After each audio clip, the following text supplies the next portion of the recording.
começando pela prefeita Raquel, né, para eu poder homenagear as mulheres, prefeito Firmino, prefeito Paulo Alexandre de Santos e Rodrigo de Niterói. E aqui o nosso amigo Gilberto, secretário executivo da Frente Nacional dos Prefeitos.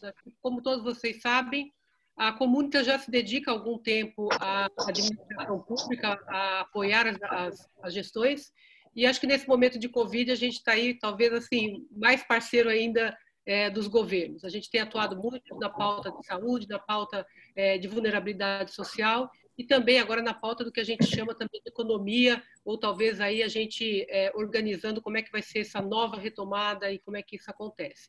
Então, todos os nossos materiais, só para aqui já deixar à disposição, estão na plataforma da Rede Juntos. Acho que tem um amplo material que, inclusive, vários governos aqui ajudam a gente a produzir e a divulgar, mas acho que o mais importante hoje é que, em primeiro lugar, a gente homenagear esses prefeitos, que são prefeitos e prefeitas, que são guerreiros e guerreiras, que a gente sabe nesse momento, acho que é o maior desafio de testar o espírito público, como a gente gosta de dizer realmente, quer dizer, não é somente o governo, mas vocês estão agindo como líderes públicos e numa agenda que é tão difícil, porque a gente está falando de qualquer decisão altera aí o cenário público. Então, em primeiro lugar, eu queria homenagear vocês, desejando aí muito sucesso e as melhores decisões num momento tão difícil.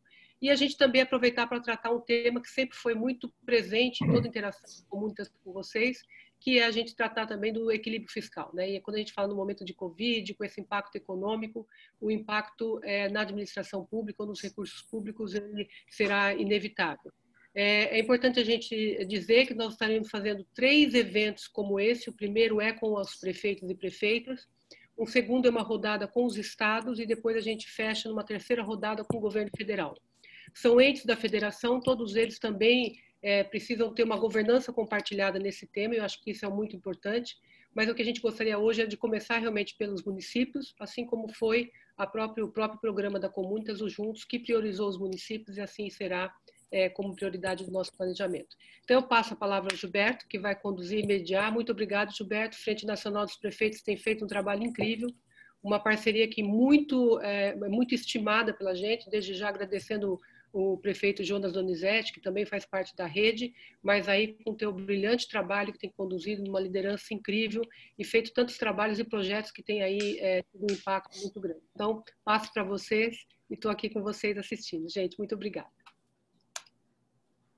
Boa noite a todos que acompanham essa live. Boa noite, Regina. Boa noite, prefeitos, prefeita Raquel.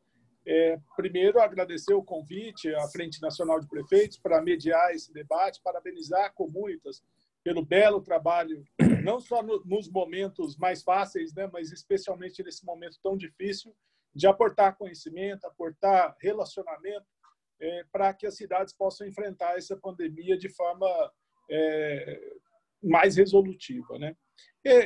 Rapidamente, os prefeitos certamente estão atentos, né, a todos os movimentos que estão acontecendo, né?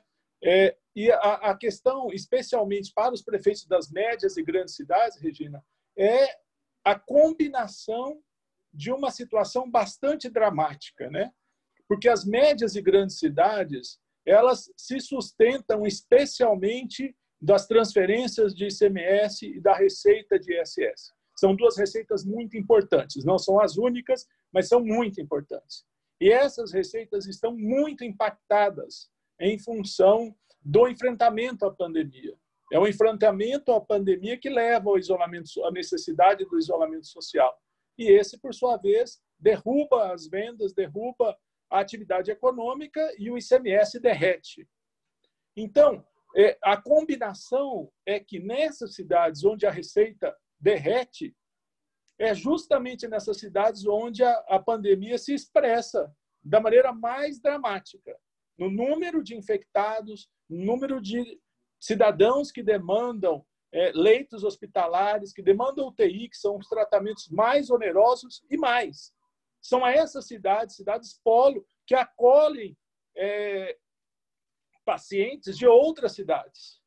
Então, a situação é ainda mais dramática porque o auxílio financeiro do governo federal para essas cidades ainda não chegou. Por quê? O auxílio do FPM tem sido pago, tem sido pago para todos os municípios, inclusive para cidades médias e grandes, mas o FPM, como todos sabemos, para as cidades médias e grandes, ele tem uma importância relativa menor. Então, a garantia de que o FPM em 2020 seja pelo menos igual ao de 2019 nos próximos 4 meses é uma garantia que é saudada pelos prefeitos, pelos secretários de Fazenda, mas essencialmente pode não dar a segurança financeira suficiente para que esse equilíbrio fiscal seja mantido. Então, essa era uma primeira, só para levantar a bola e um pouco consultar os prefeitos o que estão tentando fazer, né, em função desse cenário tão complexo. Talvez possamos começar com a prefeita Raquel, sugiro isso, não sei, pode ser? Vamos lá, boa noite, gente. É muito bom encontrar vocês, mesmo que nesse momento desafiador, mas a gente tem se acompanhado de uma forma ou de outra, eu tenho acompanhado o trabalho de cada um dos que estão aqui, né? Meu bom dia quase todo dia é para Gilberto, para perguntar como é que está a votação das demandas das prefeituras nos municípios no Congresso Nacional, pela risada de Paulo, pelo sorriso dele aí. Não só sou eu, né? Tem outras pessoas que estão dando bom dia a ele. Nós estamos aguardando o apoio do governo federal para esse mês e a gente espera que depois da reunião de ontem, efetivamente, ele possa acontecer. Tem sido um desafio. Primeiro, não imaginava jamais que, ao final do mandato de prefeita, pudesse chegar a uma epidemia como essa, sem precedentes na nossa história, com a escala que ela tem e com o impacto que ela traz para toda a sociedade, para a economia. A gente tem uma mudança gigantesca no cenário macro. Ele traz também uma queda importante de receitas.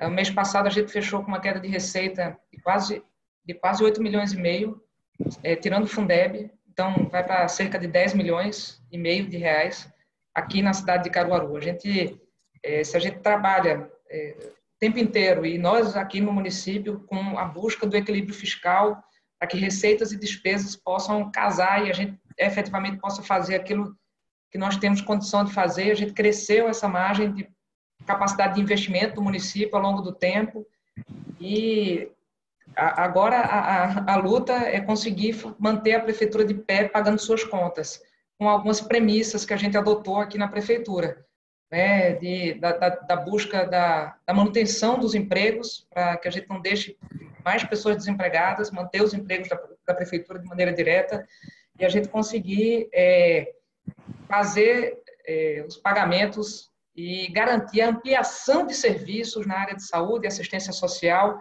e um novo jeito de fazer coisas tradicionais, como a educação e a prestação de serviços na sua burocracia como um todo.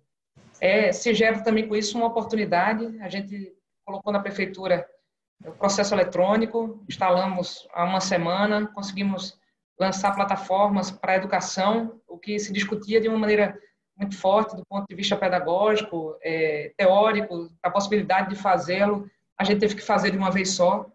Então, isso serve para a saúde também, quando a gente coloca atendimento psicológico, atendimento psiquiátrico, vamos começar com telemedicina, para além da psiquiatria, aqui em parceria com a Universidade Federal. Acho que alguns mitos foram quebrados e alguns legados ficam na crise para a gente fazer as coisas tradicionais de uma forma nova e se reinventar todos os dias, né? A gente vive numa cidade do interior do Nordeste, é uma cidade que tem muita desigualdade, em que a gente distribuía a cesta básica, mas era uma cidade onde se gerava riqueza por conta da riqueza do empreendedorismo da nossa gente.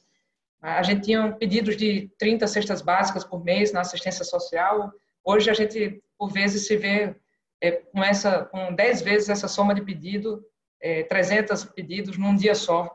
Então, a necessidade de superação, de a gente fazer muito mais com muito menos, né, e contar com a parceria da sociedade civil, né, da iniciativa privada, de movimentos como esse da Comunitas, para fazer a gente conseguir ultrapassar esse momento desafiador e enfrentar, pensar o pós-crise, né, que vai ser de tão desafiador quanto esse que a gente está vivendo agora. Uma população mais empobrecida, precisando mais da atenção e do poder público com todas as suas áreas que chegam à ponta e trabalhando com menos recurso, porque a queda de arrecadação e a volta da economia é uma real, e a volta da economia ela não vai se dar, a gente não vai virar a chave e dizer assim, reabre e tudo vai reabrir, né? Todo mundo empobreceu e vai continuar empobrecendo, e a população vai precisar mais de nós. A gente tem feito um trabalho muito grande de corte de gastos. Lançamos um decreto aqui há cerca de 30 dias de corte de 66 milhões até o final do ano, e a gente vai continuar cortando. E isso não necessariamente implica em novo investimento, implica na manutenção do que a gente tem e conseguir ir trabalhando também toda a energia que a gente tem para a sustentação de serviços importantes. A gente tem uma rede de saúde muito pesada, muito maior do que vários municípios do Nordeste do nosso tamanho. A gente tem 4 unidades de pronto atendimento, temos hospital, temos maternidade, temos 73 equipes de saúde da família, temos uma rede, a nossa relação médico-habitante é a maior de Pernambuco, inclusive maior do que da capital, e isso a gente tem conseguido manter e ampliar, mesmo nesse momento desafiador, a partir da racionalização de gastos, do corte de gastos, da suspensão de contratos, da renegociação com fornecedores, conversando 1 a 1, muita coisa já publicada nesse decreto, mas eles sabendo da relação transparente e responsável que a gente tem com cada um deles, compreendendo o momento que a gente está vivendo e fazendo a renegociação de todos os débitos que a gente tem. É isso que nós estamos fazendo para manter a prefeitura de pé, esperando aí e é absolutamente necessário que o socorro venha do governo federal. Nós temos 77% do nosso recurso vem de repasses do governo federal, do governo do estado, e a gente precisa sim disso. A gente tem 23% de receita própria, o restante é de repasse. Então, para que a gente se mantenha de pé e continue servindo a população como ela precisa, e vai precisar ainda mais, esses repasses precisam existir, são fundamentais. Então, vou devolver a palavra para você, porque é muita coisa para ser falada e a gente tem muita gente que sabe muito mais do que eu. O meu amigo prefeito Firmino, aí, que está dando aula para a gente, e eu tenho buscado aprender com vocês todos os dias. Com certeza, prefeita. Muito obrigado pelo seu depoimento. É sempre muito preciso. E aproveitando a deixa que a senhora mesmo deixou, prefeito Firmino, por favor.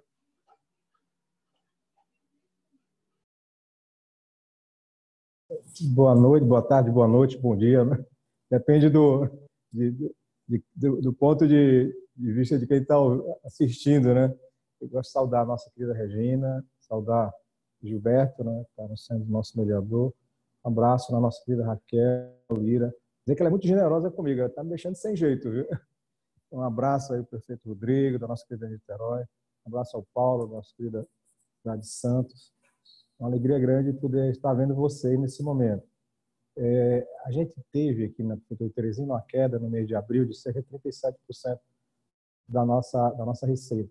E nós acreditamos que em maio e junho vamos cair algo em torno de 45%. Então, a gente tem a obrigação, né, de manter o básico funcionando, essa nossa determinação essencial do essencial funcionando, e isso vai permitir que a gente tenha algum tipo de redução de despesa. Agora, evidentemente, nós vamos ter que correr nesses próximos meses, né, um déficit significativo.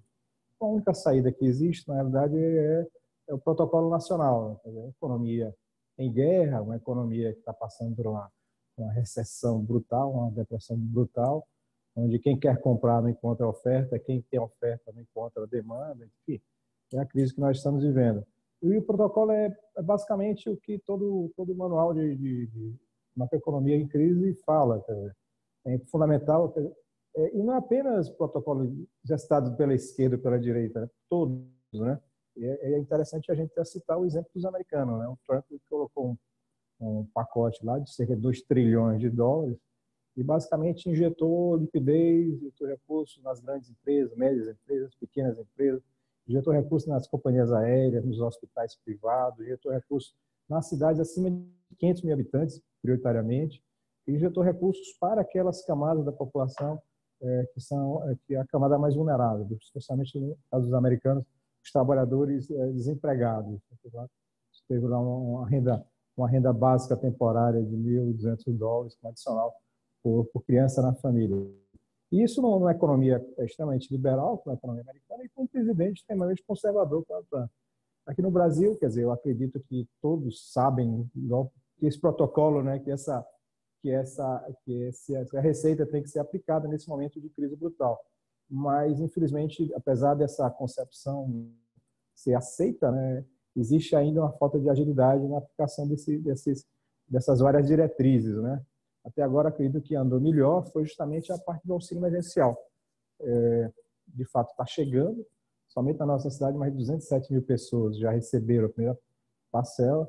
E a chegada desse auxílio emergencial que tem garantido, né, condições mínimas, né, para que a população possa sobreviver, tenha sobrevivido durante esse período, né? Então, acho que é uma coisa importante que foi feita e precisa ser continuada, né? Está sendo discutido já até a continuidade, né, desse auxílio emergencial. Mas, infelizmente, em relação aos outros itens do protocolo, tem muita falta de agilidade em Brasília. Então, por exemplo, em relação à questão do subsídio à folha de pagamento dos empresários. Rodou muito pouco e não está chegando na ponta. Em relação, por exemplo, ao que está acontecendo com os municípios médios e grandes. Veja só como a gente tem um jeito assim meio macunaímco de ser, assim, o nosso Planalto Central tem um jeito assim meio macunaímpo. Olha só, onde é que estão os hospitais de média e alta complexidade nesse país, os leitos de média e alta complexidade nesse país? Onde é que estão os casos hoje do coronavírus, da Covid-19? Basicamente nas médias e grandes cidades. Pois bem, na hora de compensar, primeiro se compensou os municípios pequenos, ou seja, se compensou plenamente toda a perca de FPM de 2020 em relação a 2019. Segundo, quando se passa para tratar dos municípios médios e grandes, o que aconteceu? A compensação ela foi parcial, deve ter variado em torno de 35%, 40%. Ou seja, aqueles municípios que deviam estar melhor preparados, melhor armados para essa guerra, esses municípios, de alguma forma, eles foram garroteados. Entendeu? É justamente esse debate, né, que a Federação do Prefeito está levando, a buscar sensibilizar o Congresso, sensibilizar o Executivo da necessidade dos municípios médios e grandes terem um tratamento justo, porque é nesses municípios que a guerra já está se travando e ela vai continuar a ser travada por mais algum tempo. Então, todo esse debate está sendo feito em Brasília, tanto em relação ao projeto de lei que foi sancionado recentemente, como também uma emenda constitucional que está rodando, que já foi aprovada, mas tem que ser regulamentado pelo Executivo, trazem alguma esperança, né, de que esse problema seja minimizado, né? Eu acho que é um desafio importante, garantir condições financeiras para manter minimamente, né, as prefeituras médias e grandes na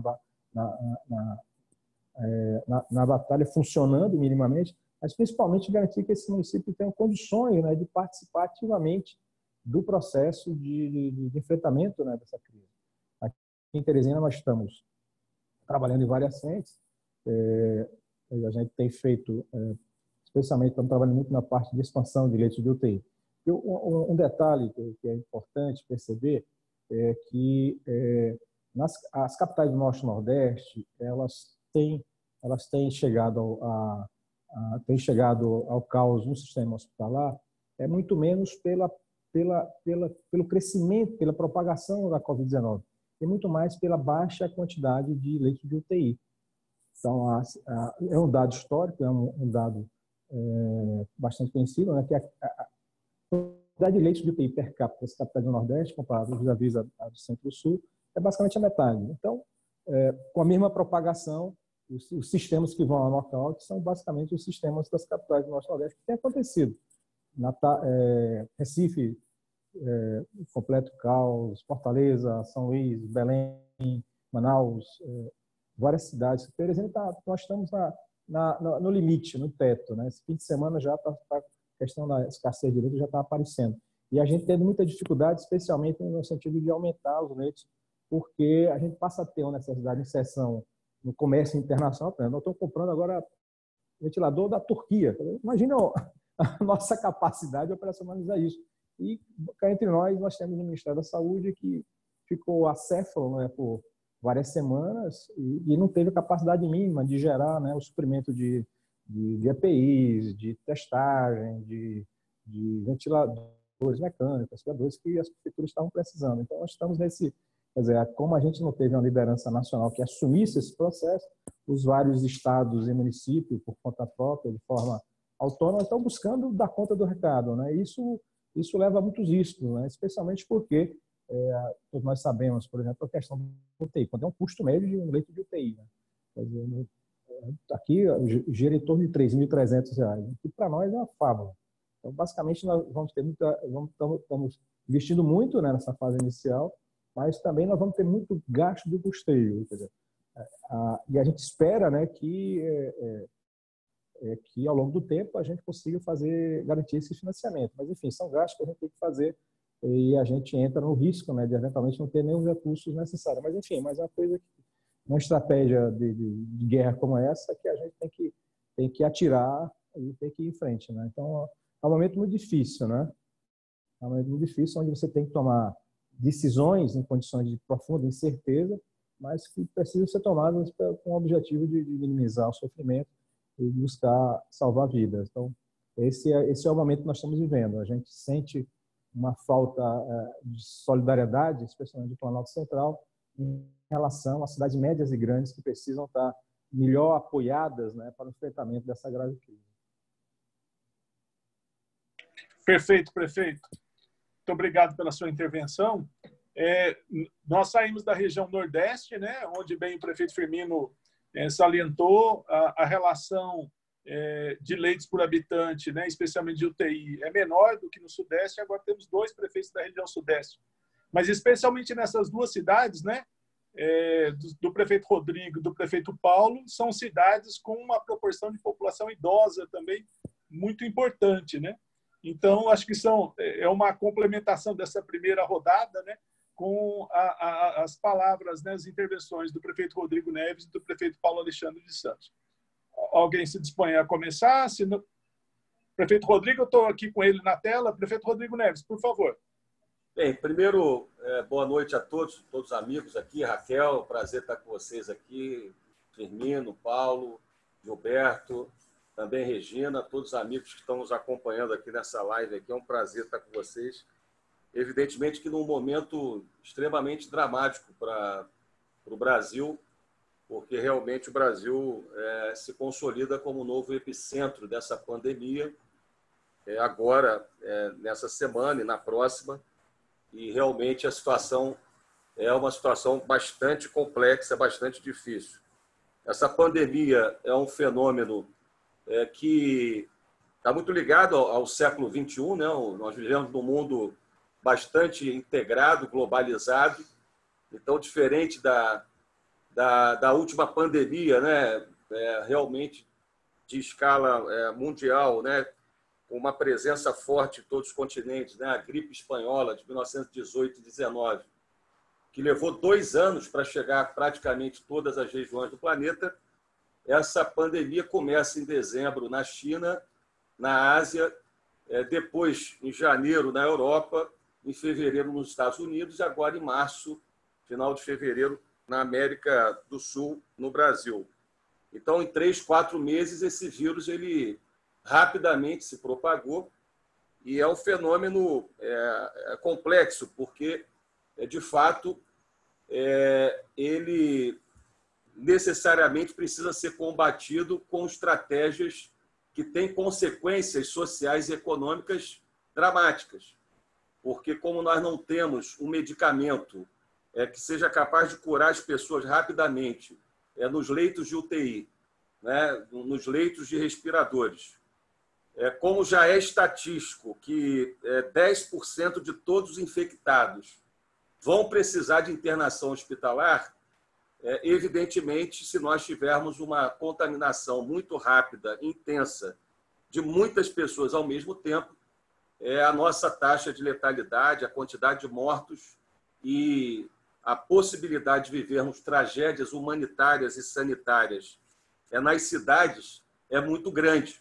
Então, evidentemente, o distanciamento social, o isolamento social já está consagrado, do ponto de vista científico, como a melhor estratégia para enfrentar esse fenômeno. Então, a epidemia, Gilberto, já é em si um fenômeno complexo que precisa ser encarado de uma maneira integrada, porque não é apenas um fenômeno de saúde pública, né?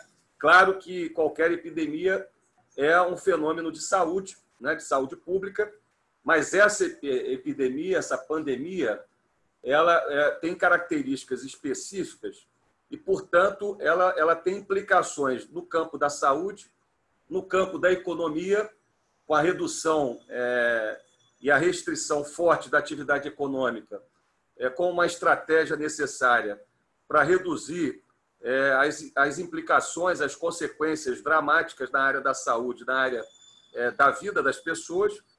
E, por isso, a gente precisava ter uma abordagem mais integrada no país e nas cidades. E, como o Firmino colocou, esse é um fenômeno, essa pandemia, sobretudo do meio urbano aglomerado, adensado, né? Não é à toa que Nova York é uma síntese dessa tragédia, porque Nova York é uma das cidades, se não a mais, mas uma das mais adensadas do mundo, né? Então, são as médias e grandes cidades que vão sofrer muito com essa pandemia, tanto do ponto de vista da perda de vidas, né, dos problemas de saúde pública, como dos problemas econômicos e sociais.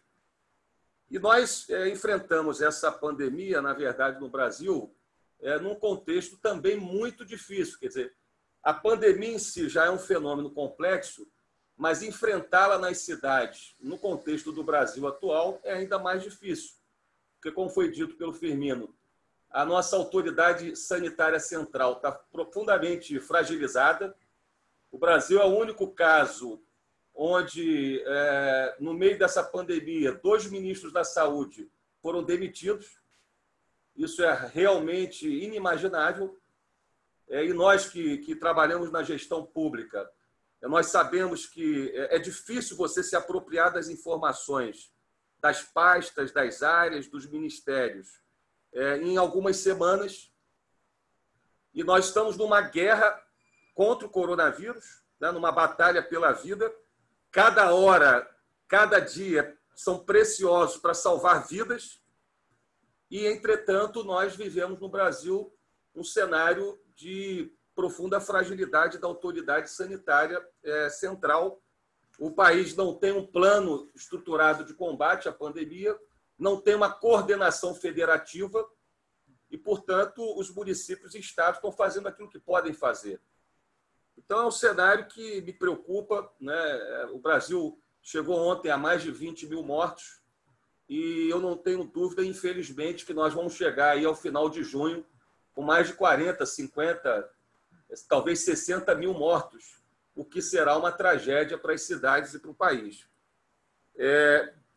Eu avalio que, do ponto de vista da saúde, a gente tem um problema grave. O Brasil não está produzindo respiradores na sua indústria, não está produzindo testes nos seus institutos de pesquisa e nós estamos dependendo, em boa medida, de importação de equipamentos e de testes, e de equipamentos de proteção individual, sobretudo da China, né, mas também de outros países. Isso é dramático, porque nós poderíamos estar produzindo, no nosso setor industrial, uma quantidade razoável de equipamentos e insumos para que as cidades pudessem enfrentar essa situação de maneira bem-sucedida. Aqui nós trabalhamos numa perspectiva integrada, porque Niterói é a cidade que tem a maior proporção de famílias da classe A e B do Brasil, a maior proporção de idosos no estado do Rio, e Niterói foi a primeira cidade a ter óbito no Rio de Janeiro no dia 19 de março. Então, nós fizemos um isolamento social muito, muito forte desde o dia 21 de março, e esse isolamento social muito forte foi concluído agora no dia 21 de maio, no dia de ontem. Foram 2 meses com a população praticamente toda dentro de casa. E com esse isolamento social mais forte, nós implementamos um plano na retaguarda hospitalar, com ampliação muito forte de leitos, com UTIs, com respiradores. Fizemos um investimento em sanitização de favelas e sanitização de comunidade. E, aliás, isso é uma coisa muito simples, barata, né? O quaternário de amônio de quinta geração, um produto barato, e é muito importante para combater o vírus. Foi utilizado na Ásia, na Europa. Nós fizemos um investimento muito forte na distribuição de kits de higiene e num trabalho educativo porta a porta com as equipes do médico de família, que foi muito importante para orientar as pessoas sobre higiene, né, que é uma coisa básica. Né? Em Niterói tem uma vantagem, porque tem 100% da população atendida com água tratada, e a água é uma coisa fundamental nessa batalha contra o coronavírus. E para vocês terem uma ideia, diferente do Rio, onde 80%, 90% dos casos, nas 2 primeiras semanas, estavam concentrados na classe média, e hoje 80%, 90% dos casos e óbitos estão concentrados nas favelas e no subúrbio do Rio. Aqui em Niterói, a proporção do início da epidemia está praticamente no mesmo patamar 7 semanas depois. Ou seja, a gente tem poucos óbitos nas favelas, poucos óbitos nas comunidades pobres, agora porque a gente conseguiu viabilizar, implementar um plano com 45 ações.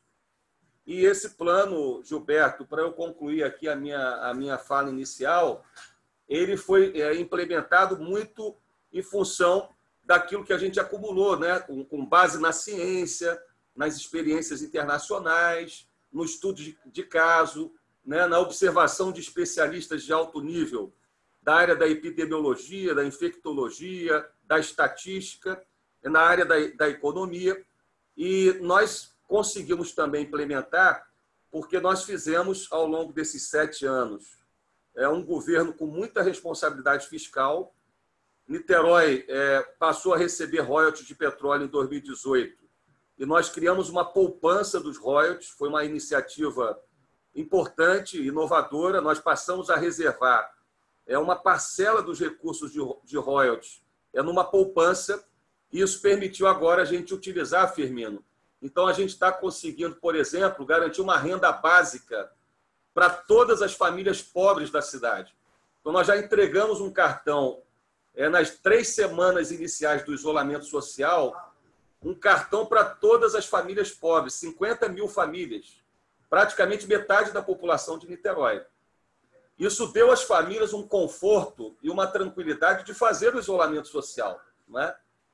E, por outro lado, a gente fez 2 programas para pequena empresa, até 19 funcionários, o Empresa Cidadã e o Fundo Supera Niterói.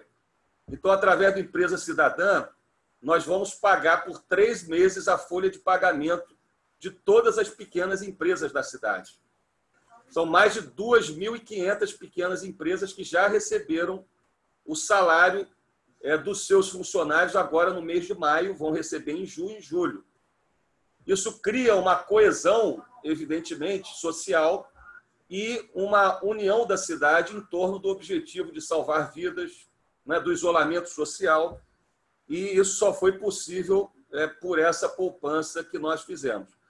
Eu queria concluir, meus amigos, realmente reforçando aquilo que foi dito, Gilberto, e você como secretário da nossa Frente Nacional de Prefeitos, o nosso presidente Jonas, eu não tenho dúvida que 90% dos municípios e estados brasileiros vão quebrar a partir de julho, agosto, se não houver um forte movimento de investimento do governo federal no país, na economia, nas empresas, na proteção social e nos estados e municípios. Em Niterói, nós vamos ter uma queda expressiva da arrecadação. A nossa projeção até o final do ano é uma queda de 400 milhões de reais no ISS, no IPTU e no ICMS. 400 milhões de reais. E esse plano de ajuda que o Senado aprovou, que é importante, evidentemente, ele prevê um apoio de 40, 50 milhões de reais para Niterói. Ou seja, ele não representa nem 20% da queda de arrecadação que nós vamos ter. Então, é um apoio importante, mas é um apoio muito insuficiente. E se nós não tivermos uma injeção de recursos por parte do governo federal, a situação do Brasil vai ser uma conjunção de uma tempestade perfeita. Crise sanitária, crise de saúde, convulsão social, crise econômica e uma crise institucional de estados e municípios. Perfeito. Muito obrigado, prefeito Rodrigo Neves. Nós passamos, então, ao prefeito Paulo Alexandre de Santos, para suas considerações, prefeito, nessa primeira rodada. A Linda Santos. Bom, prazer aí, Gilberto, de estar com vocês nesse debate, cumprimentar a querida Raquel aí, o Rodrigo, meu amigo Firmino também, Regina, agradecer pelo convite e dizer que, assim, ouvindo os colegas aí, essa aula de cada um aí em relação à sua realidade, essa experiência, é muito legal a gente trocar essas ideias aqui e percebendo que as aflições, as necessidades são comuns, né? Mudam apenas de lugar. No meu ponto de vista, né, simplificando um pouco a reflexão, eu acho que nós estamos diante de uma guerra sem comando algum, né? Sem rumo, sem direção, e a cada dia trazendo resultados nefastos aí para o país, né? O número de mortes, com a derrocada da economia, criam-se subterfúgios diários, né, em relação a isso. Então, desvio de discussão, ao invés de focar naquilo que é essencial, falso debate, polarização da discussão, politização da discussão, né, o que é extremamente prejudicial para o país, né. Então, fala-se cloroquina como salvação, e uns defendem cloroquina, outros são contra cloroquina.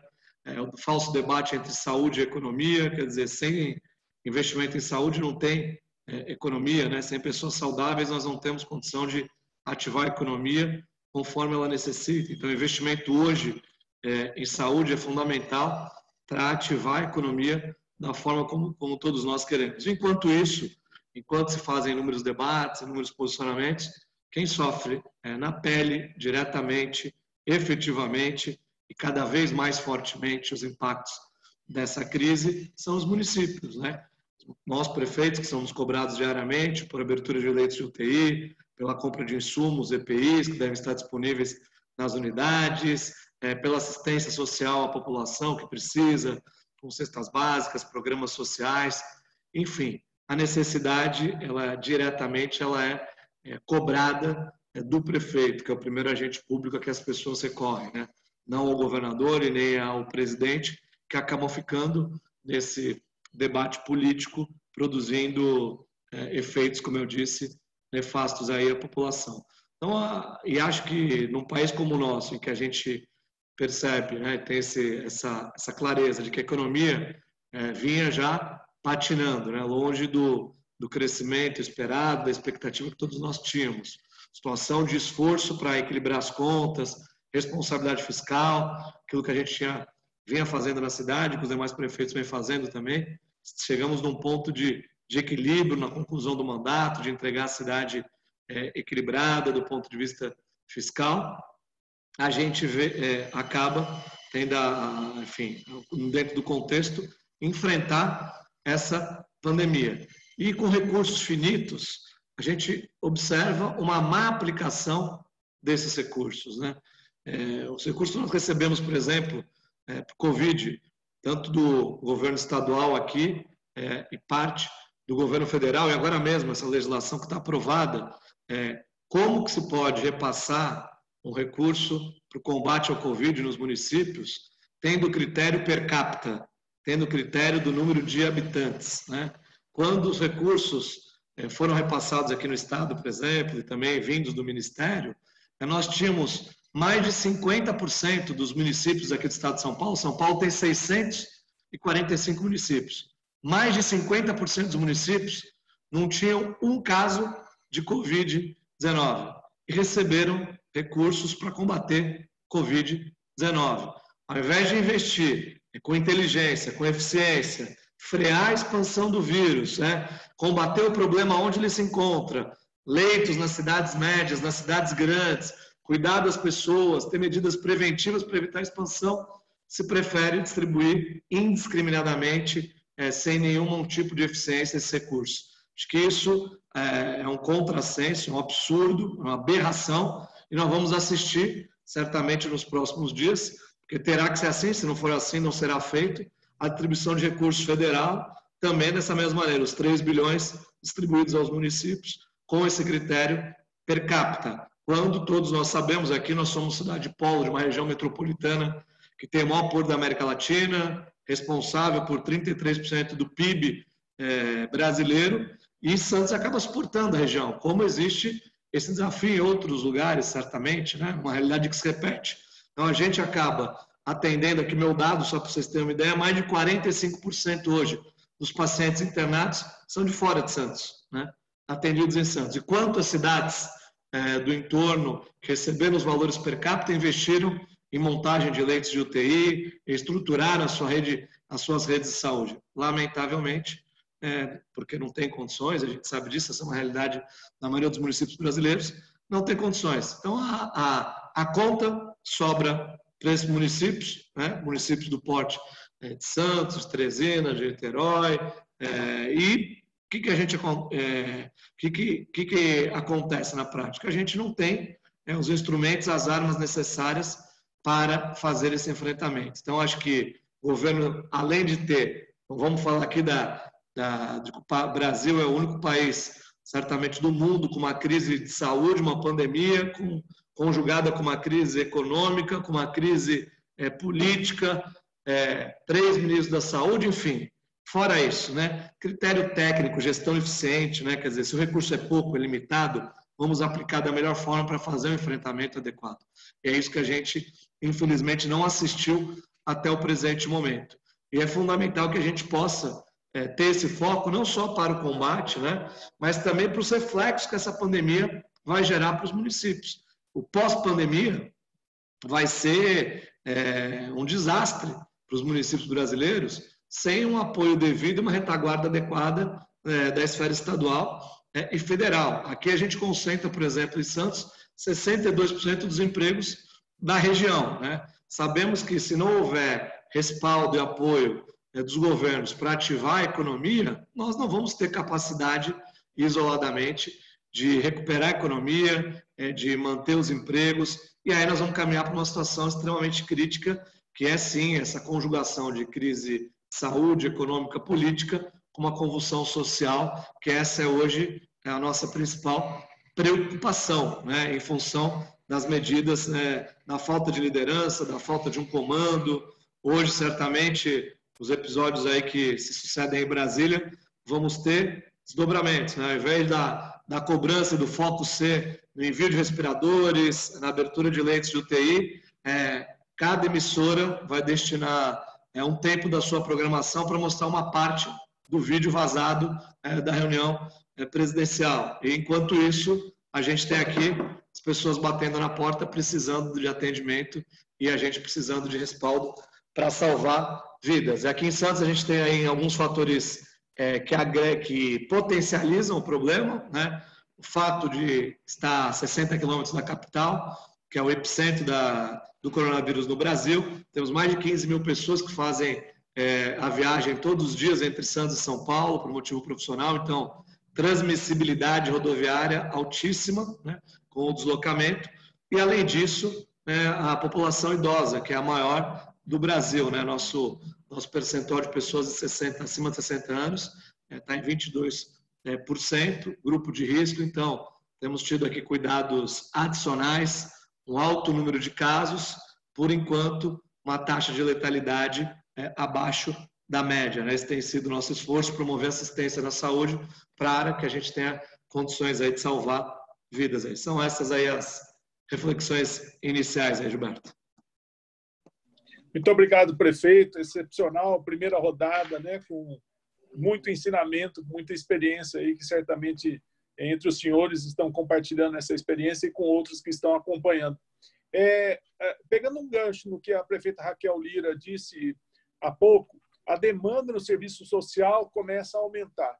Evidentemente que a perda de renda, o aumento do desemprego, né?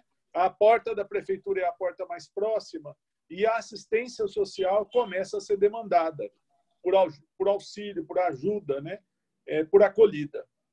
Também há, mesmo com as aulas suspensas, há também uma tendência, e já verificamos isso em algumas cidades, uma demanda maior por transferência de alunos da rede privada para a rede pública.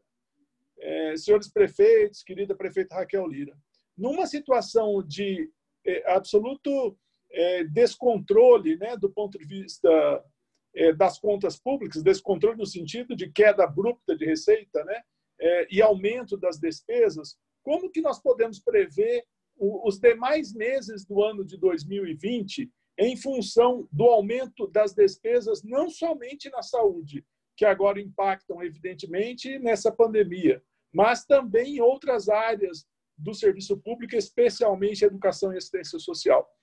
Talvez possamos começar a fazer a mesma rodada que fizemos na primeira, se os senhores concordarem, prefeita Raquel Lira. Além, sem esperar a resposta, já fui, né? Além de tudo da cidade, ele continua de pé. Todas as necessidades de uma cidade continuam de pé. As despesas com a zeladoria, com a limpeza urbana, com o recolhimento do lixo, metralhas, resto de construção civil, que a gente chama aqui, resíduos da construção civil, tudo mais continua. E a gente tem aí, sim, como eu falava no primeiro momento, um aumento da necessidade de nossa população. Aqui em Caruaru, por exemplo, e além dos feitos extraordinários, né, como enxurradas. Eu tive uma enxurrada há 20 dias atrás.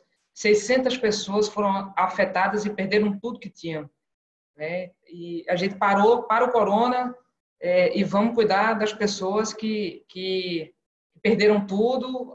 Criamos novos abrigos para a população de rua, porque essa população aumentou durante esse tempo.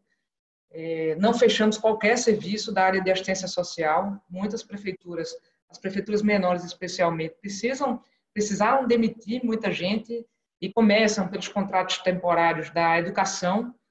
E a gente decidiu, como falei, de manter a prefeitura de pé com todos os seus trabalhadores e honrando os compromissos e, além do mais, abraçando mais novos serviços. A gente acabou de repatriar um argentino para Buenos Aires, de morador de rua, que foi parar num abrigo nosso. A gente começou, quando houve as chuvas, nós tivemos que, além daquilo que nós estávamos fazendo já, distribuir, porque as pessoas perderam fogão, geladeira, botijão de gás, cerca de 600 refeições por turno, né? Café da manhã, almoço e jantar, refeições prontas para pessoas poderem se alimentar. Ao tempo em que a gente tem não frequência dos repasses da assistência social. A gente não sabe com o que a gente vai contar, além de ter reduzido o que deveria ser dos recursos ordinários, houve uma redução do final do ano passado para cá, daquilo que a gente deveria receber, a gente ainda assim não sabe com o que vai contar.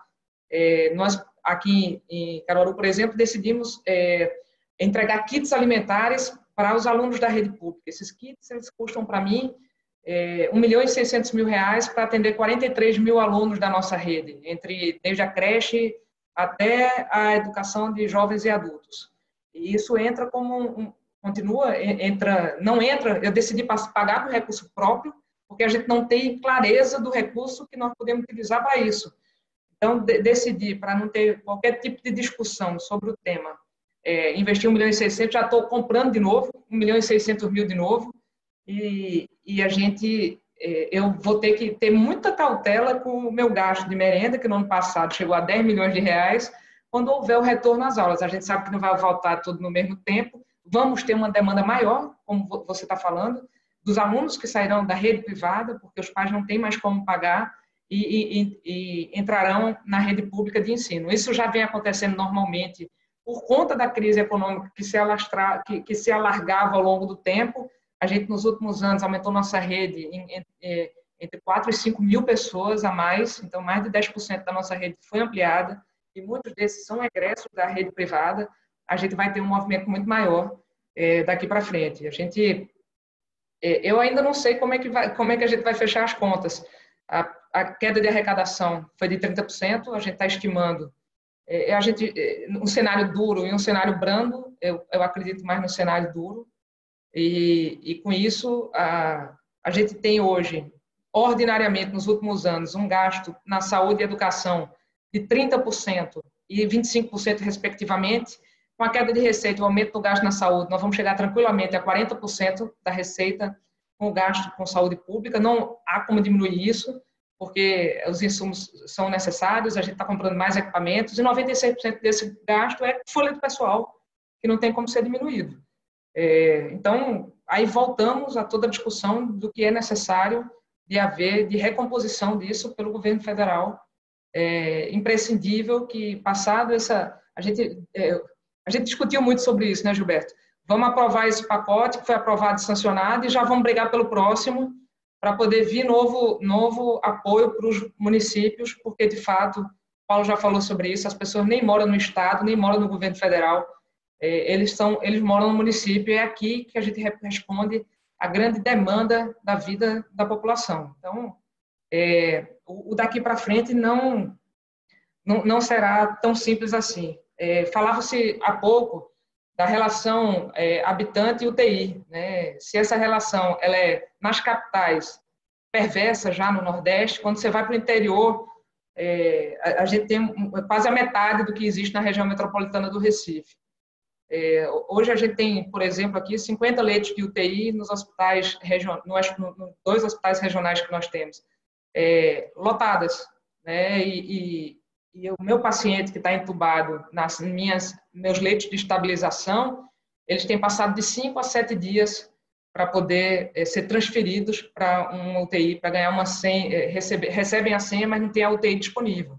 É isso que tem acontecido no dia a dia, e a população, e ao mesmo tempo a gente começa a sofrer uma pressão muito forte do empresariado local, diferentemente do que se falava aí, se 50% da população de Niterói é classe A e B, nós temos aqui 5% na classe A e 15% na B, e grande parte da nossa população precisa trabalhar, e esse jogo de xadrez que nós, prefeitos, estamos lidando todos os dias é extremamente desafiador, porque a gente precisa contar com a solidariedade e a colaboração de todos da sociedade, compreendendo como o momento que nós estamos vivendo, e que, de fato, a prefeitura não tem um mar de dinheiro, o recurso que chega, e que nem chegou ainda, ele não sequer recompõe aquilo que nós já perdemos. Então, trabalhar com muita clareza e muita transparência, e assim, eu agradeço de maneira muito profunda ao trabalho que a Frente Nacional de Prefeitos vem fazendo, porque tem conseguido comunicar a população, tem conseguido inserção nos meios de comunicação, para que possa, com todas as dificuldades que tem na compreensão do momento, entender de maneira mínima a situação fiscal e o desafio que os municípios brasileiros estão vivendo, e que vão viver daqui para frente, porque isso vai se aprofundar. Muito obrigado, prefeita. Prefeito Firmino, como está aí a demanda pelos serviços sociais, serviços de educação, já começa a pressionar? Qual a avaliação do senhor?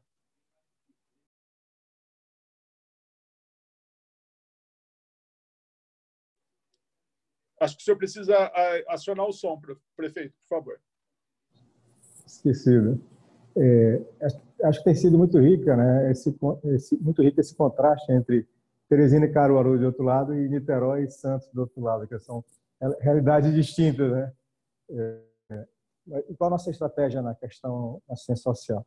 A gente tem buscado fazer o complemento, né, da estratégia mais geral do auxílio emergencial.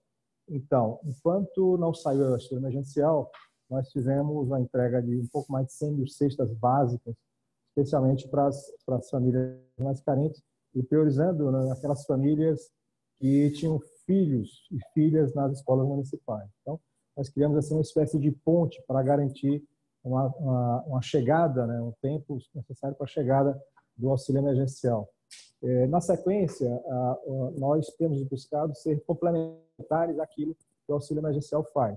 Aqui na cidade de Teresina, já 207 mil pessoas já tiveram acesso ao auxílio emergencial. A perspectiva é que fique entre 350 mil fica em torno de 350 mil a quantidade de pessoas que iam ter acesso. Só para você ter uma ideia, a quantidade de eleitor em Teresina é 550 mil. Então, grande parte da população vai ter acesso a esse auxílio. E qual o papel da prefeitura? Basicamente, aquelas pessoas, aquelas famílias que, porventura, não tenham sido contempladas dentro desse processo, a prefeitura vai estar buscando, né? Está buscando identificar essas famílias mais vulneráveis para que a gente possa fazer um trabalho específico, né? Por exemplo, está fora do auxílio emergencial trabalhadores que têm carteira assinada. Só que tem algumas empresas que não estão pagando seu salário. Então, tem trabalhadores que estão há 1, 2 meses sem receber o seu salário. Portanto, faz sentido nós entrarmos com a cesta básica, com o auxílio emergencial da parte da prefeitura. Da mesma forma que algumas pessoas que entraram no auxílio emergencial e, eventualmente, por conta do sistema, algum problema burocrático, algum problema de informação, essas pessoas não tiveram acesso. Por exemplo, existe muito uma prática, não é generalizada, mas existe, pessoas quando vão financiar uma motocicleta, financiar algum bem durável numa loja, as pessoas tendem a superestimar a sua renda passada para garantir as condições de financiamento. Então, muitas dessas pessoas hoje estão prejudicadas por conta disso. Então, nosso trabalho hoje é buscar, no meio daqueles que não conseguiram o acesso ao benefício do governo federal, aqueles que precisam de fato, nós possamos ser solidários. A gente já fez um cadastro virtual, que teve um funcionamento muito ruim, por conta da qualidade das informações. A gente tem feito um trabalho por categorias, garçons, taxistas, mototaxistas, ubeiros, assim por diante.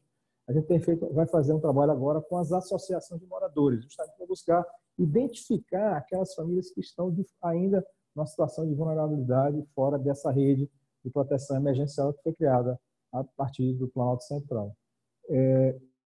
Tem tido um trabalho também, trabalho com os moradores de rua, né? Quer dizer, houve uma colocação, né, de novos equipamentos, né, para os moradores de rua. Tem tido uma atenção muito grande no nosso processo de saúde e de assistência. Nós temos tido uma atenção muito grande, né, com as casas de idosos, com os abrigos de idosos, não apenas na questão da assistência, mas também na questão da saúde, né, que é um grupo bastante vulnerável.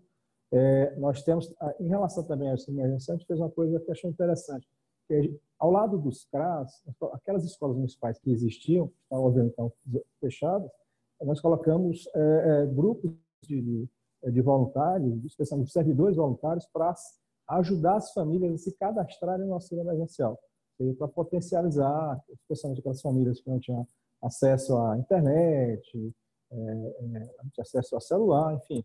Então, muitas famílias também não tinham acesso às informações de como fazer o auxílio emergencial.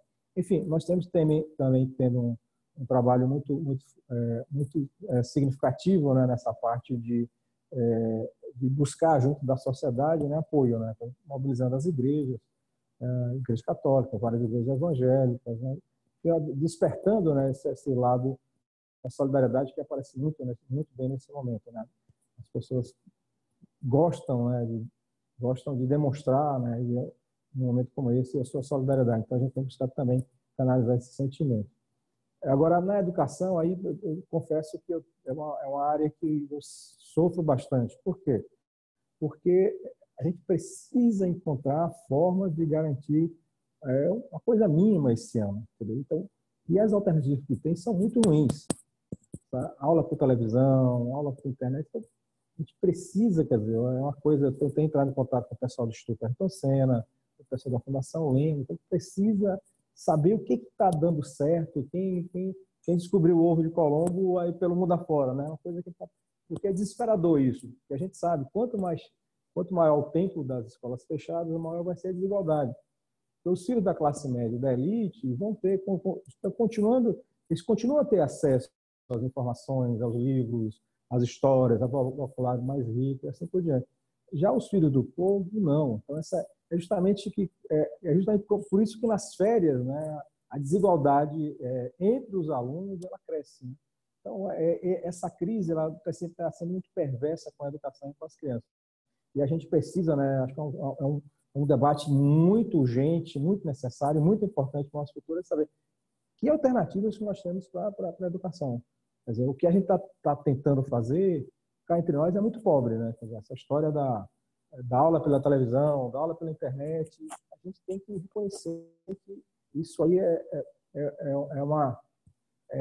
de baixa eficiência, né? E a gente tem que inventar de alguma forma. É um momento que a gente precisa exercitar a nossa criatividade. Mas só para encerrar essa participação, tem uma experiência que eu achei interessante que tem a ver com community. Não sei se a Regina está nos ouvindo. Mas quando o Washington ainda estava em São Paulo, ele me falou que lá que o pessoal da Federal de Pelotas ia fazer um teste sorológico lá para o governo do Rio Grande do Sul. E eu achei a ideia interessante, a gente bolou uma receita nossa aqui, pegamos o pessoal da Estatística, Instituto de Pesquisa, pegamos os nossos técnicos do pessoal lá da Fundação Municipal de Saúde e formatamos um modelo. Nós já estamos na 5ª edição dessa pesquisa sorológica. Ou seja, nós já temos um painel aí, uma sériezinha já bastante interessante. Na primeira semana deu aproximadamente 4.300 pessoas positivadas, né, que detectavam a existência dos anticorpos. Agora, nesse último fim de semana, nós já chegamos a 32.000 pessoas positivadas. Né? Qual é o percentual da tua população, então, que já está contaminada? 3,34%. 3,3% aproximadamente. Oi? A apresentação está aí com a Maíra. Se ela puder mostrar um pouco, levantar. Eu acho que é uma coisa interessante, porque é uma coisa que tem nos permitido monitorar a evolução. Pode colocar a apresentação ou não? A Maíra está com essa apresentação. Se ela puder levantar agora, eu te agradeceria. Mas, enfim, basicamente essa ideia, né, de que a partir dessa pesquisa sorológica, você pode monitorar a evolução do vírus. E o que a gente tem constatado? Na primeira semana, teve um crescimento de 59%. Na segunda semana, 62%. Na terceira, deu uma baixada para 30%. E nessa última, chegou a 90%. Ou seja, a gente está na curva, né, na área de expansão bastante significativa, né? Tem o governo do Rio Grande do Sul fez 2 pesquisas dessas, acho que Ribeirão Preto fez, São José dos Campos também fez, aqui o governo do Piauí também fez já 2 pesquisas, e São Paulo também eu vi 2 pesquisas lá que foram feitas em 2 distritos distintos, pelo Fernando Rainar, pronto. Tá aqui, ó, está aparecendo aqui. Então, na 5ª etapa, né? Começou lá no fim de semana de 16 a 19 de abril, e já chegamos até o último fim de semana. E nós estamos fazendo a 6ª etapa hoje, né? Hoje é sexta-feira, são basicamente 900 pesquisas, 300 por dia. 300 na sexta, 300 no sábado e 300 exames no domingo. Pode passar. Bem, basicamente, o que é que nós temos? Nessa última 5ª etapa, no último fim de semana, foi detectado, desculpa, essa agora está o dado correto, 3,78%, né? Respondendo, se aplica isso à população, a 32.691 pessoas. Se a gente comparar com os dados oficiais, olha só, na época era 786. Quer dizer que a estimativa é de que nós temos 42 vezes mais positivados, né, do que os casos oficiais nos mostram. Acho que é uma coisa relevante. A soma de fato é muito grande. Pode passar. E aqui você tem a evolução rápida, né, dos vários casos. Na primeira etapa era 4.843 e no final 32.961. Crescimento de 59, 62, 38 e 90% nessa última semana. Vou passar, por favor. Bem, tem a estimativa do R0, pode passar, que é basicamente uma medida de propagação, né? Primeira etapa era 1,60, depois a gente chegou a 1,25, e agora voltou a crescer para 1,62. Pode passar. O R0 é basicamente uma taxa de propagação, né? Quantas pessoas, uma determinada pessoa propaga um período de 14 dias. As regiões da cidade, né, atualmente já está completamente espalhada. Aí você tem a questão de a direita acima, aqui, distribuição entre gêneros, né? Basicamente a taxa de positividade está bem distribuída entre os sexos. Aqui abaixo à esquerda está a questão da idade. De início, né, nós tínhamos basicamente os jovens e os adultos jovens que tinham maior positividade em relação à sua participação na população, mas recentemente o que tem acontecido, os mais velhos começam, nas faixas etárias mais velhas, nós começamos a ter maior taxa de positividade do que sua participação na população como um todo, o que demonstra quer dizer, uma quebra muito grande do isolamento social e um aumento do risco, né, de propagação, especialmente porque essas faixas etárias a maioria está dentro do grupo de risco. À direita, abaixo, você tem a taxa de ocupação, então todos aqueles profissionais liberais, servidores, também empresários, autônomos, assim como também desempregados e temporários, que vivem de bico, têm uma participação dos infectados maior que na população. Somente está sendo mais preservado os aposentados, quem faz esse trabalho doméstico, assim como também os estudantes. Eu só vou voltar um pouco aqui à esquerda e abaixo. Eu queria só mostrar uma coisa que eu já tenho chamado a atenção em vários fóruns, mas até agora eu falei com o nosso pessoal da bancada, já tivemos contato com o Ministério Público, estadual, enfim. O que acontece aqui? Mais de 70 anos, você tem 3% da população e tem quanto a 6% dos positivados. Ou seja, é a população de maior risco. E por que acontece isso? É um fenômeno que precisa ser barrado no momento. Para que o aposentado receba sua aposentadoria, ele precisa ir na lotérica, ele tem que se deslocar. Então, na verdade, esse procedimento, ele, na verdade, nesse momento, ele é bastante nocivo para a saúde dos idosos. Né? Uma coisa que precisa mudar, o Ministério da Economia precisa andar rápido em relação a isso. Mas, infelizmente, a coisa não rodou ainda. Pode passar. Bem, em relação ao fator de risco, que tem entre os positivos... Opa! Lâmina anterior, por favor. Bom, em relação aos positivados, quem tem aparecido mais em termos de fator de risco?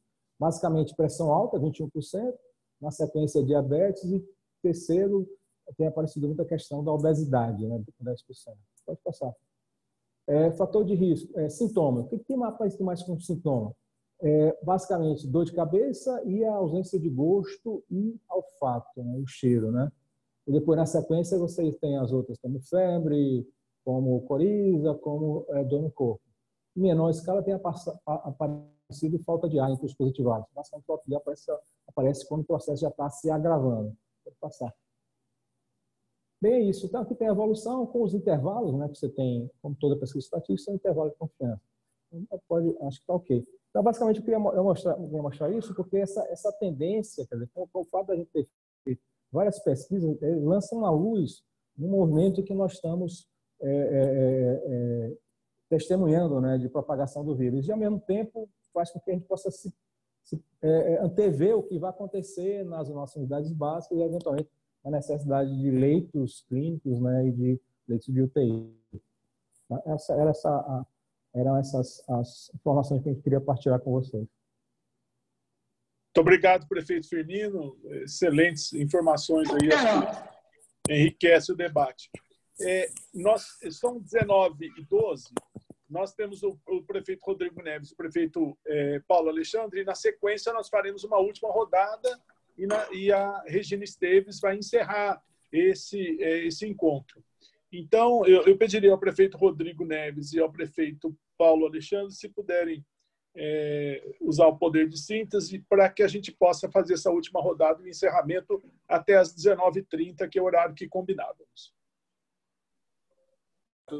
Eu avalio que o Firmino ele colocou esses dados e são dados importantes, porque para lidar com um fenômeno complexo, não dá para tratar um fenômeno complexo com respostas simples. Portanto, é preciso trabalhar com base na ciência, com base nos indicadores, e se não houver um tratamento integrado e um enfrentamento à pandemia com os pressupostos que o Firmino apresentou, evidentemente a gente não vai ser bem sucedido nem do ponto de vista da saúde, nem do ponto de vista daquilo que representa essa pandemia enquanto consequências econômicas, sociais.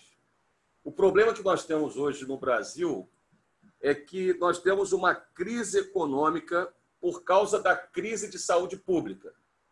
E nós temos uma crise de saúde pública mais agravada porque nós não temos um enfrentamento adequado e uma coordenação federativa ao fenômeno da pandemia. Esse é o problema. A Alemanha teve 8.000 óbitos. A Coreia do Sul não chegou a 1.000 óbitos. E países que subestimaram esse fenômeno e não ouviram a ciência, como é o caso da Itália, dos Estados Unidos e agora do Brasil, infelizmente não conseguiram dar respostas. A crise de saúde, que já é grave por conta de um fenômeno complexo como o coronavírus, se agravou e os países tiveram dificuldade de retomar sua atividade econômica. Então, aqui em Niterói, a gente está buscando trabalhar com essa perspectiva que o Firmino apontou, e do ponto de vista da proteção social, é evidentemente fundamental que você garanta a renda básica para que os indivíduos e famílias mais pobres possam ficar em casa, porque o pobre está vivendo um drama agora. Qual é o drama da população mais pobre? Ela sabe que se ela for para a rua de maneira ostensiva, ela corre o risco de ser infectada e morrer na fila dos hospitais do SUS, que muitas das vezes não tem respiradores ou UTIs.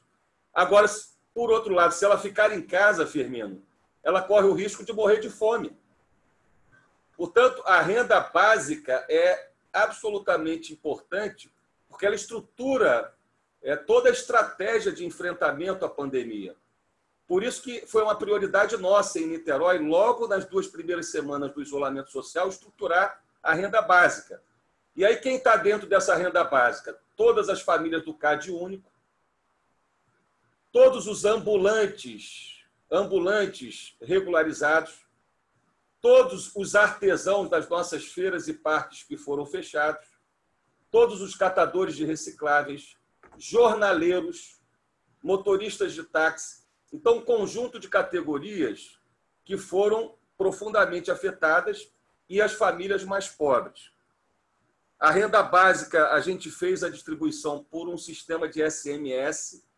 Então, as pessoas receberam esse contato com hora marcada e receberam o cartão, Raquel, sem essa aglomeração terrível que a gente viu na Caixa Econômica Federal, desesperadora, desumana, e que, infelizmente, acabou propiciando a propagação rápida do contágio, porque aglomeraram muita gente ao mesmo tempo, no momento que não poderiam aglomerar. Nós distribuímos esses kits de higiene para 80.000 famílias de classe média baixa e famílias pobres.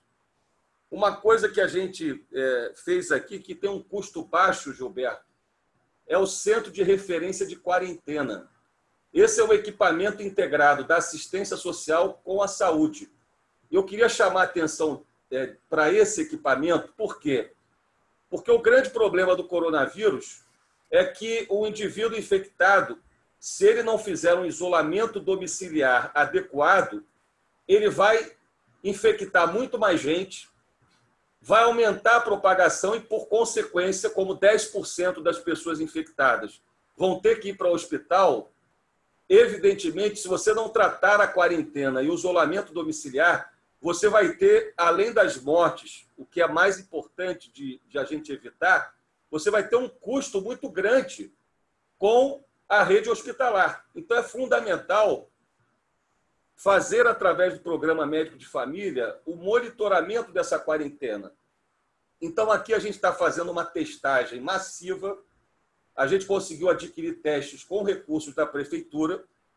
Nós estamos fazendo já, chegamos já a uma proporção de um teste para cada 50 habitantes e vamos chegar a uma proporção de um teste para cada 10 habitantes. Então, todas as pessoas com sintoma leve de uma gripe, nós estamos testando. Testou positivo para o Covid-19, o que a gente está fazendo? Orientando a quarentena.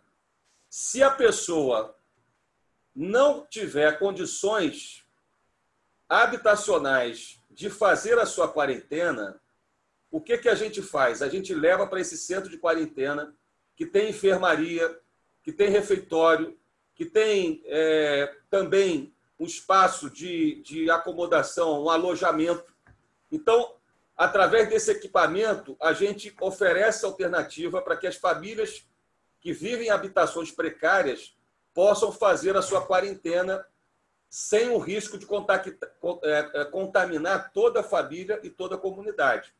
Então, esse é um equipamento muito importante, o Centro de Referência de Quarentena, e o custo por pessoa é de R$200. É de R$200, R$180 por dia. É, evidentemente, muito mais barato do que os 3, 4 mil reais de um leito de UTI no hospital. Eu não tenho dúvida que os desafios são muito grandes, meus queridos amigos aqui, Raquel, Paulo, Firmino. A gente não pode desanimar. De fato, a população confia em cada um de nós. A população espera de nós uma palavra, evidentemente, de preocupação para alertar sobre a gravidade do fenômeno, a gravidade dessa pandemia. E o aspecto da conscientização do cidadão é o aspecto determinante para o êxito nessa batalha pela vida. Agora, eles também esperam, a sociedade espera de todos nós uma palavra de esperança, uma palavra de confiança. E eu não tenho dúvida que tanto o Paulo como a Raquel, o Firmino e a nossa equipe aqui em Niterói, nós estamos trabalhando duro, arduamente, exaustivamente. Nós estamos há 62 dias, de domingo a domingo, né, Firmino? Trabalhando 15, 16 horas por dia. E a gente que olha um pouco mais à frente, sabendo que a situação é grave e vai se agravar, nós temos 40, 45 dias dificílimos pela frente do Brasil e nós, eu não tenho dúvida, temos o desafio com os gestores locais.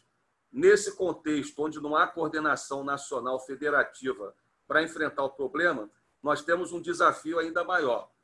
Eu quero ressaltar também o papel da Frente Nacional de Prefeitos. O presidente Jonas Donizete tem conduzido com muita firmeza todo esse processo de representação dos municípios, o Gilberto como nosso secretário executivo, e eu tenho certeza, Gilberto, que, como a Raquel colocou, o movimento de municípios, de cidades, tem que reforçar, a partir de segunda-feira, uma nova mobilização para um novo programa de apoio, porque esse programa é completamente insuficiente para atender aquilo que nós vamos enfrentar no segundo semestre.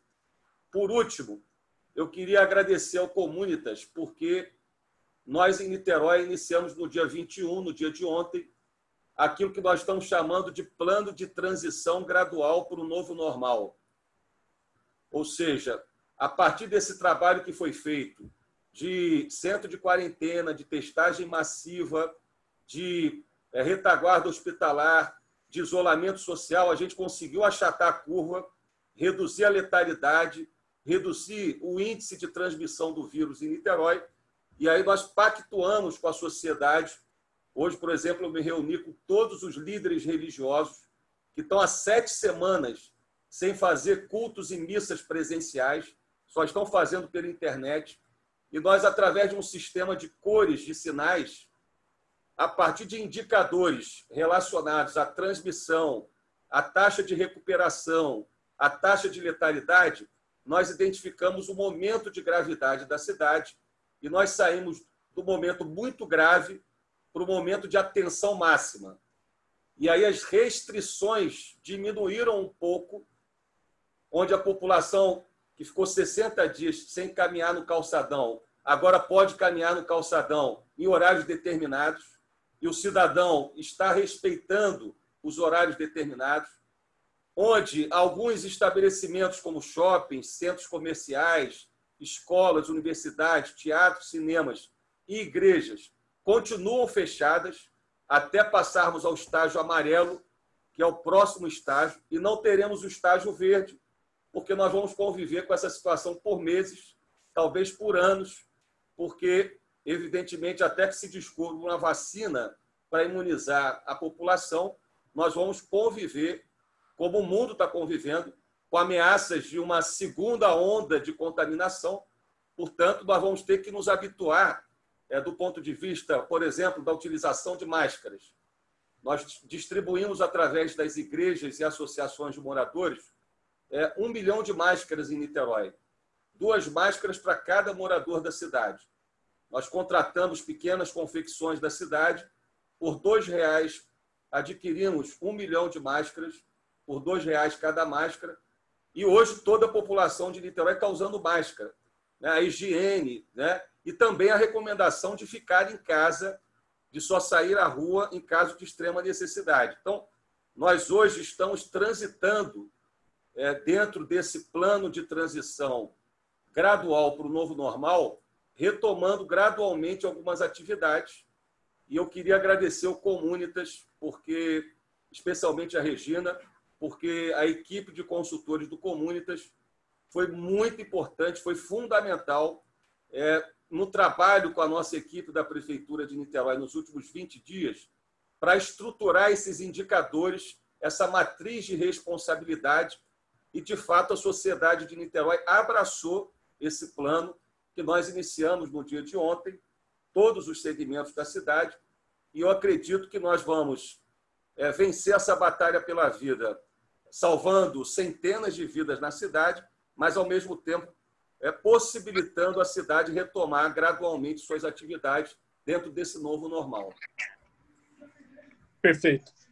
Muito obrigado, prefeito Rodrigo Neves. Nós estamos com o tempo quase esgotado e eu pediria a compreensão do prefeito Paulo Alexandre. Nós faremos agora, então, uma última rodada, começando pelo próprio prefeito Paulo Alexandre, aí voltamos Raquel, Firmino e Rodrigo nessa sequência. E uma última pergunta, e por uma resposta bastante objetiva. Nós temos apenas alguns minutos. Como que os senhores imaginam sair dessa cilada fiscal, onde as receitas derretem e as demandas, as despesas sobem?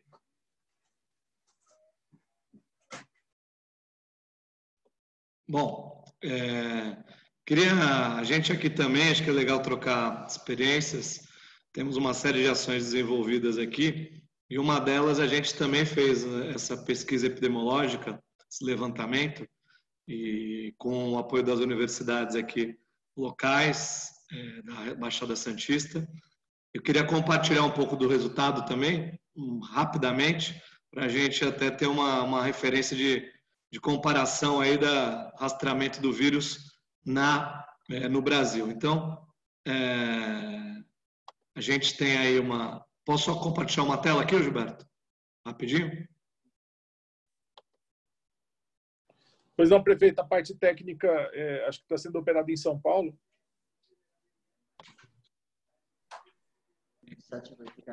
Tem que ativar o compartilhamento de tela, que é uma coisa só. Acho que ele cortou. Firmino apresentou muitas telas aí e falou, chega de tela. Esgotou a memória do Zoom. Esgotou a memória. Mas, enfim, enquanto ele ajusta aí, a gente fez aqui um estudo também com 10 mil testes. Temos uma população, a gente fez aqui um pouco diferente no sentido de fazer essa pesquisa regionalmente. A gente tem 9 municípios, então como nós temos municípios colados aqui, não seria produtivo fazer apenas na cidade, né? A gente concentrando 62% dos empregos, pessoas vindo das outras cidades. Então nós fizemos aqui 10 mil, estamos fazendo, né? Agora sim, aí... Okay. Isso. Aí? Estão vendo a tela aí? Sim?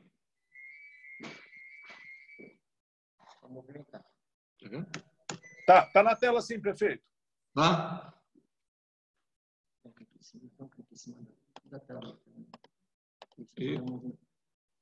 Então, olha, a gente fez esse estudo aqui, né? Então, rapidamente só passar, mas o objetivo é também ver a imunização da população. A gente, em 4 fases, né?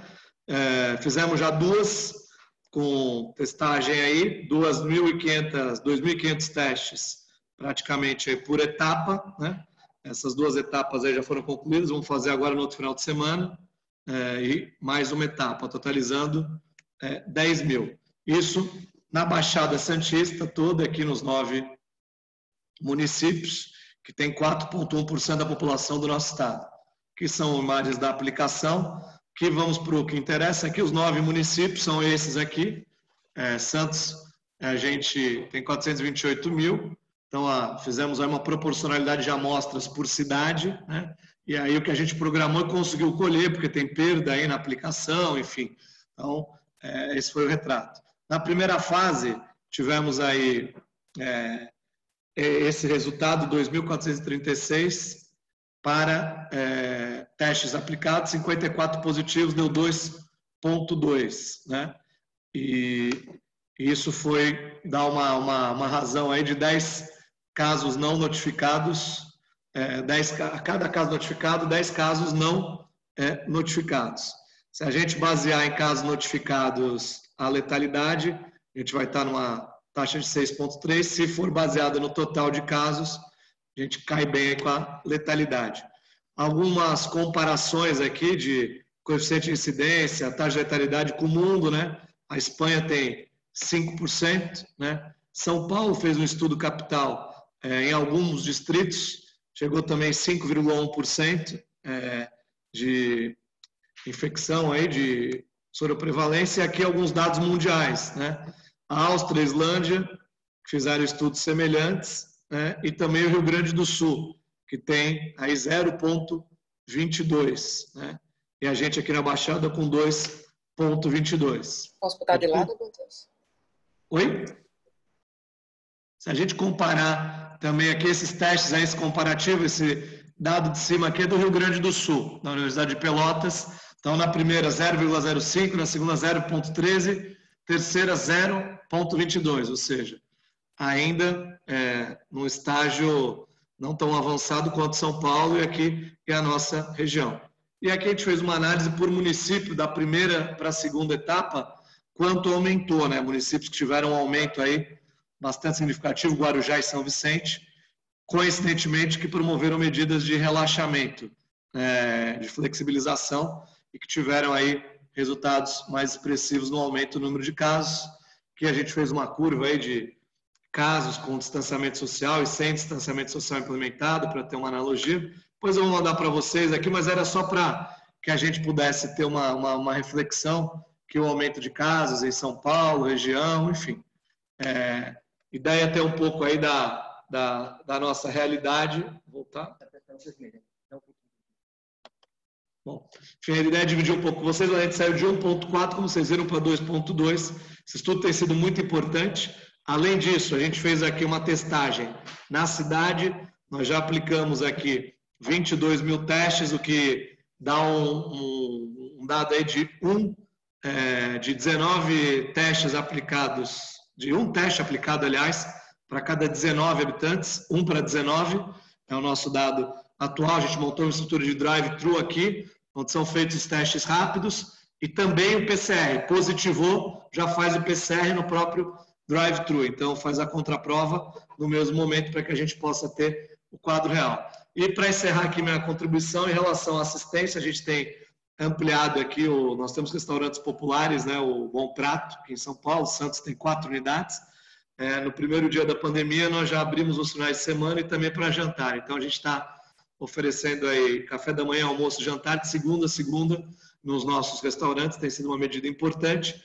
E um último programa aqui para destacar, que tem sido muito efetivo para a gente, é o deslocamento das pessoas, né, nessa linha de evitar deslocamentos, promover o isolamento. Os idosos sintomáticos, nós desenvolvemos um programa especial para os idosos sintomáticos, que tem um sintoma, ou mesmo já testou positivo e não tem necessidade, num primeiro momento, de hospital, de internação. O que a gente faz? A gente tem um programa aqui, Televida, que a gente disponibiliza para o idoso uma pulseira, né? E essa pulseira tem um botão de emergência que conecta o idoso com uma central médica, onde ele recebe orientações. E além da pulseira, a gente também entrega para cada idoso um oxímetro, para que a saturação dele possa ser medida. Então, através dessa pulseira, desse oxímetro, a gente faz um acompanhamento à distância, evitando que ele se dirija à unidade de saúde, evidentemente, quando é necessário, ele vai, mas a ideia é que tenham médicos aí acompanhando e fazendo esse monitoramento. Tem sido muito exitoso, porque a gente evita a contaminação, né? Aqueles que têm sintoma, que não têm a doença, evitam o deslocamento para as unidades de saúde e diminuindo o risco. Então, isso tem sido bastante interessante aqui na cidade. Bom, eram essas aí, encerrando aqui minha contribuição, agradecer a Regina aí que está aí, nos vendo pela participação, pelo convite, e os colegas aí pelo aprendizado. É bom ver as experiências de Niterói, que tem feito excelente trabalho, Firmino também, Teresina, Raquelzinha também, e a todos aí, agradecer, Gilberto, e desejar para você, Gilberto, muito gás aí para poder lutar pela concretização dos nossos projetos em Brasília, porque sem isso a gente vai afundar, não vamos sobreviver, né? Então é importante aí viabilizar esses apoios com o governo federal. Valeu. Com certeza, prefeito. Obrigado pelas palavras de incentivo. A prefeita Raquel gostaria de se despedir. Ela está aqui conosco.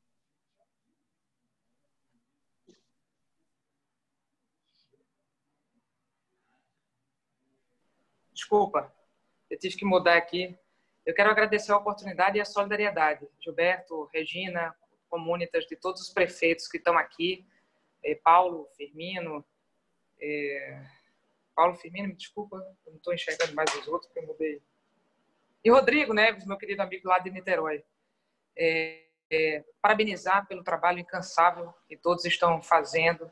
A gente pergunta como é que vai ser o orçamento 20, o orçamento 21, a gente ainda está desenhando ele, Gilberto. A gente sabe que será um cenário de muita restrição, em que a gente vai ter que ter uma austeridade ainda maior. A gente vem fazendo um trabalho junto com a Comunitas desde o início do nosso mandato, no que diz respeito ao equilíbrio fiscal, depois abrimos outras frentes. Isso nos permite trabalhar pacotes de receita e despesa, corte de gastos, custeio, entender aquilo que é efetivamente essencial nas prefeituras diversas. Tem muita coisa que a gente já conseguiu fazer através de plataformas de internet, e isso permite com que a gente consiga cortar gastos, desde o gasto com papel, né, R$500 mil por ano a gente está gastando através do processo eletrônico, os gastos que a gente tem com frota, combustível, aprender a fazer as mesmas coisas de uma maneira diferente, com muita resiliência e com a capacidade de a gente se reinventar, sabendo que se num momento se pensou que a gente poderia diminuir o tamanho do Estado, a necessidade do nosso povo só diz que o poder público vai ter que alcançar mais pessoas com mais ações, porque essa nossa população vai precisar mais de cada ente federativo de uma maneira incrível, e nos municípios é isso que acontece, isso acontece de uma maneira muito mais forte e evidente. Então, a gente vai precisar de muita articulação nacional, um trabalho fortíssimo junto ao governo federal, e cada um fazer, o Congresso Nacional e o governo federal, e cada um dentro de casa fazer a sua parte para direcionar os recursos e as energias para aquilo que é essencial de atendimento à nossa população, especialmente num momento como esse, na assistência, na saúde e na educação, um pouco mais na frente, entendendo como é que nós vamos conseguir resgatar os nossos alunos, considerando tudo aquilo que o Firmino falou, das dificuldades, das diversas estratégias que são lançadas. Eu aqui lancei aula na internet, aula na televisão, apostila impressa, plataforma de ensino à distância, mas nem nosso aluno, nem os nossos professores estão prontos para isso. A gente tem uma curva aí de aprendizagem que é muito grande, e a gente sabe que isso não vai necessariamente superar o presencial. Então, temos um grande desafio aí na área de educação a ser superado, e aproveitar esse momento de crise para que a gente quebre paradigmas e possamos chegar mais junto à nossa população de uma forma diferente. Então, um beijo para você. Vamos à luta, que o trabalho está só começando. Beijo, prefeita. Muito obrigado pela sua sempre esclarecedora participação. Prefeito Firmino, por favor, para as suas despedidas. Um abraço, nossa querida Regina. Parabéns, Gilberto, pela condução. Você que é o nosso guerreiro aí das cidades médias e grandes aí em Brasília, do Planalto Central. Um abraço aos nossos prefeitos, ao Paulo, ao Rodrigo, a nossa querida Raquel, sempre muito bonosa comigo, a nossa prefeita de Caruaru. Mas, Gilberto, eu acho que a gente vive várias crises. Uma dessas crise, não apenas sanitária, econômica, mas também a crise de comunicação. E eu tenho visto algumas intervenções, por exemplo, eu tenho assistido muito às entrevistas coletivas do governador de Nova York, o Andrew Cuomo. E ele tem dado, quer dizer, várias lições de como se comunicar, né? Quer dizer, tem muita coisa interessante. E eles, olha só, o governador de Nova York, ele sendo questionado sobre como é que vai ficar, quando vai reabrir a economia, como é que vai ficar e tal, tal. E ele teve a humildade de dizer, olha só, governador de Nova York, um estado americano, I don't know. Isso é de uma sinceridade que, quer dizer, então, em relação à sua pergunta, objetivamente, eu copio o que disse o Andrew Cuomo. I don't know, baby. I don't know, just I don't know. Então, no começo dessa crise, eu vi um discurso do presidente da Argentina, na período que ele estava fechando a economia, ele disse, olha, nós vamos passar por tudo isso, vamos sair do outro lado, a gente pode até sair cheio de dívidas, mais pobre, mas a gente vai sair vivos desse processo. E, de alguma forma, eu nesse mesmo período, eu criei um raciocínio que era mais ou menos o seguinte, até uma coisa que eu partilhei muito na época com a cidade. Pessoal, as economias deprimidas, recessivas, os economistas, ao longo do tempo, já aprenderam, de alguma forma, como ativá-las, ou como reativá-las, ou como reaquecê-las.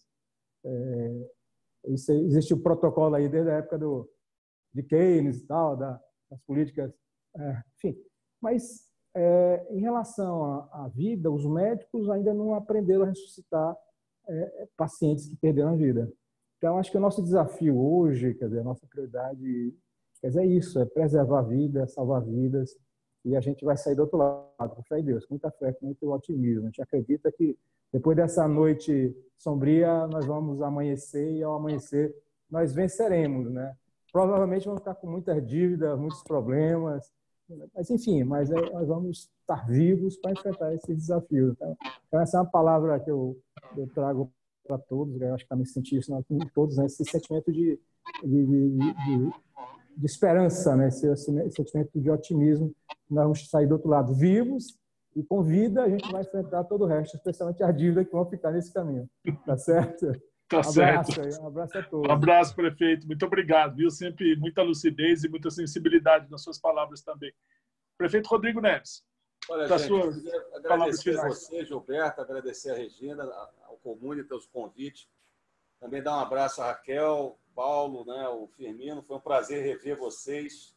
A gente fica com saudade de rever os amigos, né, que a gente encontra nos debates, nas reflexões que o Comunitas tem propiciado, né?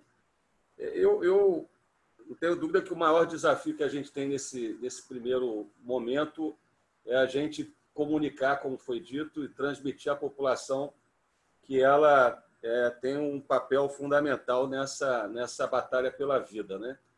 A gente aqui insistiu muito nessa ideia de que o ato de ficar em casa era um gesto de amor aos pais, aos avós. O ato de ficar em casa era um ato de cidadania e o tempo todo ressaltando, reforçando que as nossas ações elas eram orientadas pela ciência, pelos indicadores, mas a taxa de transmissão do vírus, evidentemente, ela depende muito do comportamento do cidadão e das empresas. Então, quanto mais consciente o cidadão, quanto mais consciente da necessidade de adequar os seus hábitos a essa nova normalidade do distanciamento social, a gente teria mais chance de vencer essa batalha pela vida. A outra coisa que eu acho que essa crise toda está reforçando é a importância do Sistema Único de Saúde. Nós temos um SUS muito debilitado, mas se não fosse o Sistema Único de Saúde, e aí reforçando sobretudo o papel do gestor do SUS, que é o papel dos municípios, das administrações municipais, essa crise que é grave seria uma crise ainda maior no nosso país. Então, eu acredito que essa pandemia reforça e consolida no país uma visão da importância do Sistema Único de Saúde. E nesse aspecto, eu não tenho nenhuma dúvida, Regina, Gilberto, que nós vamos ter que fazer o debate no próximo período sobre a PEC do teto de gastos sociais. Evidentemente que foi necessário fazer um ajuste fiscal num determinado momento, né, como nós fizemos aqui em Niterói, 2, 3 anos, apertando o cinto, fazendo uma política de ajuste nas contas e ajuste fiscal. Agora, em todo o mundo, e o Armínio Fraga tem falado sobre isso também, o que a gente está vendo em função da pandemia é a ampliação do investimento, sobretudo em assistência social, saúde e educação. Então, além da importância do SUS, a importância dos municípios, eu não tenho dúvida que nós vamos ter que colocar no debate público do Brasil a necessidade de se rever a PEC do teto de gastos. Sem essa revisão, nós vamos ter problemas seríssimos nos municípios brasileiros, e eu não tenho dúvida que esse debate é um debate muito necessário nesse processo da pós-pandemia do coronavírus no Brasil. Então, eu queria agradecer a todos vocês, da mesma forma que foi colocado aqui pela Raquel, pelo Paulo, pelo Firmino. A gente não pode desanimar, a gente tem que ter a consciência que essa tempestade vai passar e a gente vai sair desse processo todo melhores enquanto seres humanos e enquanto sociedade, porque, evidentemente, os temas relacionados à gestão da cidade, à gestão sustentável das cidades, o tema da redução da desigualdade nas cidades, são temas que vão ficar muito em evidência após essa pandemia. Um grande abraço para todos. Muito obrigado, prefeito Rodrigo.